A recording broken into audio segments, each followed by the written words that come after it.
Porur Sri Sai academy 7ஆம் ஆண்டு துவக்கம் மற்றும் 78வது சுதந்திர தினத்தை முன்னிட்டு ஓவியம் மற்றும் கையெழுத்து போட்டி நடைபெற்றது. போரூர் காரப்பாக்கத்தில் உள்ள ஸ்ரீ சாய் அகாடமியின் 7ஆம் ஆண்டு துவக்கம் மற்றும் இந்திய திருநாட்டின் 78வது சுதந்திர தினத்தை முன்னிட்டு மாபெரும் ஓவியம் மற்றும் கையெழுத்து போட்டி நடைபெற்றது. இதில் சுற்று வட்டாரத்தை சேர்ந்த 500க்கும் மேற்பட்ட மாணவ மாணவியர்கள் ஓவியம் மற்றும் கையெழுத்து போட்டியில் பங்கேற்றனர். இந்த போட்டியில் மழலையர் தொடக்கப்பள்ளி மாணவர்கள் முதல் 9ஆம் வகுப்பு வரையிலான மாணவ மாணவிகள் பங்கேற்றனர்.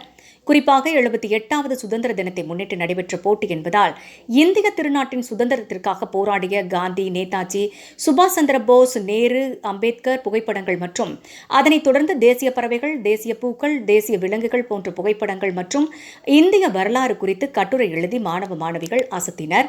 நடைபெற்ற போட்டியில் வெற்றி பெற்றவர்களுக்கு ஸ்ரீ சாய் அகாடமி சார்பில் சான்றிதழ் மற்றும் பதக்கம் வழங்கி சிறப்பித்தனர்.